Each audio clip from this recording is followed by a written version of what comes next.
Bismillahirrahmanirrahim. Assalamu alaikum students. Today we are going to start exercise questions of chapter 7 properties of matter.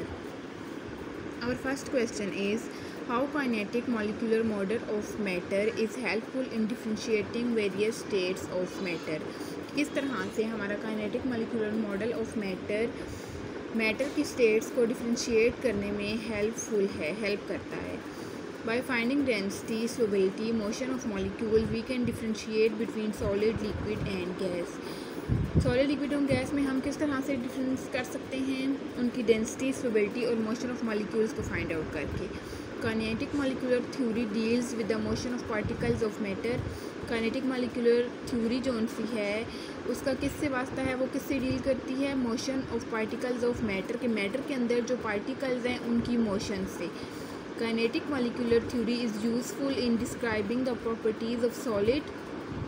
Kinetic molecular theory useful है किसकी properties को describe करने में, solids की, liquids की और gases की. It is also helpful for explaining why substances change their phase under certain conditions. और ये हमें ये भी बताती है कि जो डिफरेंट सब्सटेंसेस हैं वो डिफरेंट कंडीशंस में अपनी जगह को, अपने फेज को किस तरह से चेंज करती हैं. Does there exist a fourth state of matter, what is that. वैसे तो हमने 3 स्टेट्स ऑफ मैटर के बारे में पढ़ा हुआ है कि सॉलिड, लिक्विड, गैस. पूछ रहे हैं कि अब क्या फोर्थ स्टेट ऑफ मैटर भी एग्जिस्ट करती है, वो क्या है. ठीक है, yes, fourth state of matter भी एग्जिस्ट करती है जो कि हमारे पास प्लाज्मा है. ठीक है, प्लाज्मा में हमारे पास डिफरेंट आयन्स होते हैं which exist on sun and in fluorescent tubes. और ये सन पे है और या फिर फ्लोरेसेंट ट्यूब्स में है. ठीक है, जो कि शाइन करती है. Plasma is a highly conducting state of matter, यानी कि ये एक highly conducting state of matter है, यानी कि ये कंडक्ट करती है, इसमें से लाइट आती है. It allows electric current to pass through it, और इसमें से इलेक्ट्रिक करंट पास आउट हो सकता है. What is meant by density, what is its SI unit. Density stance define as its mass per unit volume, यानी कि D is equal to m/v. ये हमने पीछे टॉपिक में पढ़ लिया है. डेंसिटी हमारे पास क्या है, मास पर यूनिट वॉल्यूम है. इसका फार्मूला हमारे पास किलोग्राम मीटर पर क्यूब है, यानी कि मास हमारे पास किस में होता है, किलोग्राम में, और वॉल्यूम हमारे पास मीटर क्यूब में. ठीक है, अब मीटर क्यूब को जब ऊपर लेके जाएंगे तो ये माइनस में हो जाएगा और किलोग्राम मीटर पर क्यूब बन जाएगा. नेक्स्ट है हमारे पास can we use a hydrometer to measure the density of milk. क्या हम हाइड्रोमीटर को डेंसिटी ऑफ मिल्क मेयर करने में यूज़ कर सकते हैं. येस, हाइड्रोमीटर एक ऐसा इंस्ट्रूमेंट है जिससे हम लिक्विड को मेयर करते हैं. ठीक है, तो ऑब्वियसली लिक्विड अगर मेयर हो सकता है तो मिल्क भी लिक्विड ही है, लेकिन हाइड्रोमीटर की एक स्पेशल टाइप है. ठीक है, उससे हम इसको मेयर करते हैं मिल्क को, डेंसिटी ऑफ मिल्क, और वो क्या है, lactometer. Define time pressure. Pressure आपके पास क्या है, pressure is equal to force per unit area, कि किसी भी एरिया के ऊपर जो फोर्स एक्ट करती है, एक यूनिट एरिया है. ठीक है, आपके पास बहुत बड़ा कोई भी लाइक बुक है, बुक के आप किसी एक यूनिट एरिया के ऊपर फोर्स अप्लाई कर रहे हैं. ठीक है, तो आपके पास उस फोर्स को आप कहेंगे प्रेशर कहेंगे. ठीक है, उस यूनिट पर फोर्स पर यूनिट एरिया को आप क्या कहेंगे, प्रेशर कहेंगे. P is equal to F/A. अच्छा, show the atmospheric pressure exerts pressure. अब इसका आंसर आपके पास है कि पीछे आपके पास था कि हम जब पानी का टैप ऑन करेंगे उसके नीचे हम एक कैन रखेंगे. ठीक है, यानी कि वो कैन रखेंगे जो हमने ऑलरेडी गर्म किया है. ठीक है, तो वो क्या करेगा, स्क्वीज़ हो जाएगा. ये आपके पास पीछे हम टॉपिक में पढ़ चुके हैं. इस आंसर में आपके पास वो आएगा, वो वाला question. Is it easy to fill air in balloon but it is very difficult to remove air from glass bottle. कह रहे हैं कि बैलून के अंदर एयर को फिल करना बहुत आसान है, लेकिन ग्लास बोतल से एयर को रिमूव करना बहुत मुश्किल है. क्यों. A balloon has electricity and elastic body always tends to restore its original shape and size. Balloon क्या है, इलास्टिसिटी, इलास्टिक बॉडी है बैलून, यानी कि ईजीली हम उसको कंप्रेस भी कर सकते हैं और एक्सटेंड भी कर सकते हैं. ठीक है, वो अपनी ओरिजिनल शेप और साइज में वापस आ सकता है.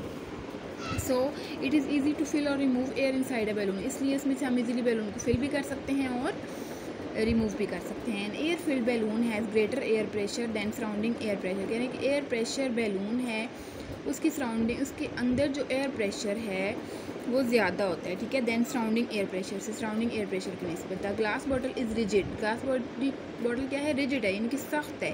So it is easy to fill air in balloon, but it is difficult to remove air from glass bottle because air pressure inside the glass bottle is less than atmospheric pressure. इसलिए difficult होता है glass में से air को remove करना, glass bottle में से air को रिमूव करना, क्योंकि उस बॉटल के अंदर का जो एटमॉस्फेरिक प्रेशर है वो लेस होता है बाहर के एटमॉस्फेरिक प्रेशर से। बाहर एटमॉस्फेरिक प्रेशर क्या होता है, ज़्यादा होता है। What is barometer? It is an instrument which is used to measure atmospheric pressure. Barometer एक ऐसा इंस्ट्रूमेंट है जिससे हम एटमॉस्फेरिक प्रेशर को मेजर करते हैं। Why water is not suitable to be used in a barometer? के कह रहे हैं कि Y water is not suitable, कि वाटर जौन सा है वो बैरोमीटर में क्यों नहीं यूज़ कर सकते। ठीक है, एटमॉस्फेरिक प्रेशर मेजर करते हुए हम वाटर को क्यों नहीं यूज़ कर सकते बैरोमीटर में। Since the density of water is much less than mercury, so we can't use water in barometer. कह रहे हैं कि जो वाटर की डेंसिटी है वो बहुत ज़्यादा लेस होती है मरकरी से। ठीक है, इसलिए हम उसको बैरोमीटर में यूज़ नहीं कर सकते। If we use water in barometer, a longer glass tube is required more than 10 metre. अगर हमें वाटर यूज़ करना है तो हमें बैरोमीटर की जो ट्यूब है वो 10 मीटर लॉन्गर चाहिए होगी। ठीक है, क्योंकि उसकी डेंसिटी बहुत ज़्यादा कम होती है, क्योंकि उसका मैस और वॉल्यूम बहुत ज़्यादा कम होता है। ठीक है, व्हाट मेक्स अ शक्कर pressed on a smooth wall sticks on it. शक्कर क्या चीज़ है, वो जो फ्रिज के ऊपर हम अगर कोई भी की चेन लगाते हैं तो उसको इस तरह से चिपका देते हैं। ठीक है, वो क्या है, शक्कर है। कह रहे हैं कि कौन सी ऐसी चीज़ है जो कि उसको दीवार के ऊपर चिपकाए रखती है। व्हेन द शक्कर is pressed on a smooth wall, जब शक्कर को हम वॉल के ऊपर प्रेस करते हैं, the air pressure below it becomes very small as compare to air pressure above it. तो एयर प्रेशर जो इसके नीचे है वो बहुत ज़्यादा होता है as compare to its upper part. ठीक है, उसके बाद therefore it sticks the wall, इस वजह से वॉल के ऊपर क्या हो जाती है, स्टिक हो जाती है। Why does the atmospheric pressure very with height. कह रहे हैं कि किस तरह से एटमॉस्फेरिक प्रेशर हाइट के साथ साथ वेरी करता है। With the increase of height, जैसे जैसे हाइट के ऊपर जाते जाएंगे, quantity of air become to decrease due to which atmospheric pressure also become low. Vary का मतलब अब क्या होगा, कम होना। ठीक है, यहाँ वेरी VERY वेरी बहुत, VARY वेरी कम होना। ठीक है, कह रहे हैं कि जैसे जैसे हम हाइट पे जाएंगे हवा का जो प्रेशर है, quantity of air become to decrease, हवा कम होती जाएगी। Due to which atmospheric pressure become low, इस वजह से atmospheric pressure become low, atmospheric pressure क्या होगा, कम होगा। Density of air and value of g decrease with height, height पे जाएंगे तो वहाँ पे आपको पता है डेंसिटी ऑफ एयर और वैल्यू ऑफ जी कम होती जाएगी। So atmospheric pressure varies with height, इसलिए एटमॉस्फेरिक प्रेशर क्या हो जाएगा, हाइट के साथ साथ कम होता जाएगा। What does it mean when the atmospheric pressure at a place falls suddenly? कह रहे हैं कि इसका क्या मतलब है कि एटमॉस्फेरिक प्रेशर एक जगह पे अचानक से गिर गया। ठीक है, अचानक से कम हो गया, क्या इस क्वेश्चन का क्या मतलब है। ठीक है, when the atmospheric pressure falls suddenly at a place, कह रहे हैं कि जब एटमॉस्फेरिक प्रेशर किसी भी प्लेस पे सडनली फॉल करेगा, इट में फॉलो द स्टॉर्म और रेन। इसका मतलब है कि उसने किसको फॉलो किया, स्टॉर्म या रेन को। And the typhoon occur at a place, और वहाँ पे क्या आ जाएगा, तूफान आ जाएगा। ठीक है, What changes are expected in weather if the barometer reading shows a sudden increase? कह रहे हैं कि अगर बैरोमीटर में सडन इंक्रीज़ आ जाता है, हम एटमॉस्फेरिक प्रेशर बैरोमीटर से फाइंड आउट करते हैं, अगर बैरोमीटर में सडन इंक्रीज़ आ जाता है तो इसका मतलब है कि कैसी चेंजिंग होंगी वेदर में। When the atmospheric pressure increase suddenly, this means that there is a poor weather ahead. इसका मतलब है कि वहाँ पे क्या है, poor weather है, वहाँ का मौसम बहुत बुरा होने वाला है। ठीक है, नेक्स्ट है state the pascal law. Pascal law क्या है, pressure applied at any point of liquid enclosed in a container is transmitted without loss to all parts of the liquid। कह रहे हैं कि आपके पास कोई भी एक बाउल है। ठीक है, बाउल के एक साइड से आपने क्या किया, डिफरेंट साइड पे आपने सुराख कर दिए। ठीक है, उसके बीच में आपने पानी डाला और प्रेशर अप्लाई किया। अब विदाउट लॉस किए जब प्रेशर आपने लगाया तो तमाम जितने भी सुराख थे सबसे इक्वली पानी निकला। ठीक है, तो उसको हम क्या कहेंगे, पास्कल लॉ कहेंगे। Explain the working of hydraulic press. Hydraulic press is a machine which works on Pascal law. Hydraulic press एक ऐसी मशीन है जो कि Pascal law पे काम करती है।